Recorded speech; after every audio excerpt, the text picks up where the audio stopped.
सभा क्षेत्र जो है मनुवादियों का गढ़ कहा जाता है और यहाँ पर हर साल जो है यज्ञ कराया जाता है। वोट अपने बाबा साहब के सिद्धांत पर चलने वाली है, बाबा साहब के सपनों को पूरा करने वाली पार्टी।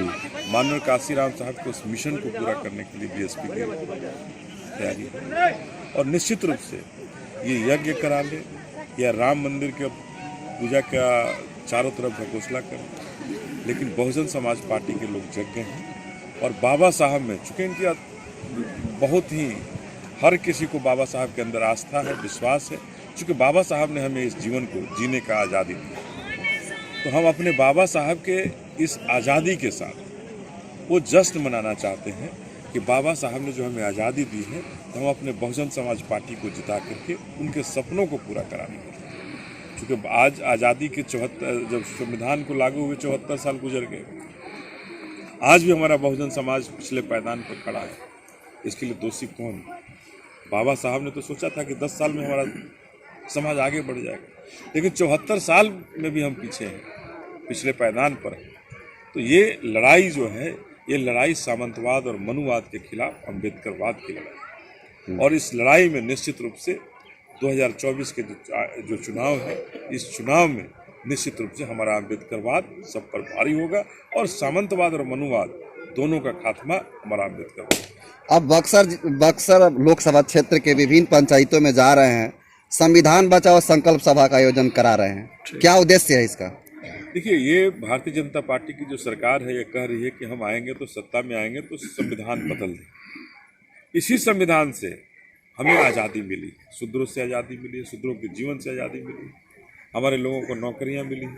हमें अगर आज आपके सामने बोलने का अधिकार दिया है तो यही संविधान दे रहा है। आप आज अगर मीडिया बंधु बने हुए हैं तो ये बाबा साहब का संविधान का देन है। कुर्सियों पर बैठने का अधिकार अगर हमें मिला तो ये बाबा साहब का संविधान। हमारे बच्चों और बच्चियों को स्कूल जाने का अधिकार मिला तो ये बाबा साहब का संविधान। उसी संविधान से भारत धर्मनिरपेक्ष राष्ट्र और लोग कह रहे हैं कि हम हिंदू राष्ट्र बना लें।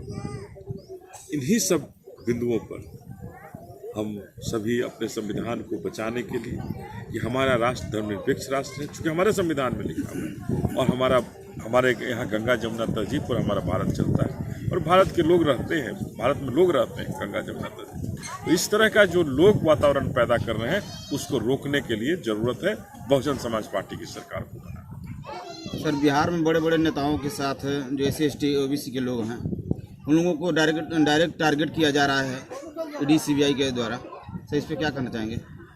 देखिए, ED CBI तो अभी भारतीय जनता पार्टी का एक बहुत बड़ा हथियार है कि जो उनके साथ नहीं है उसको उस ED और CBI से वो डराने धमकाने का काम कर रहे हैं, जेल भेजने का काम कर रहे हैं। अभी आपने देखा झारखंड में हेमंत सोरेन जी को जेल भेज दिया गया।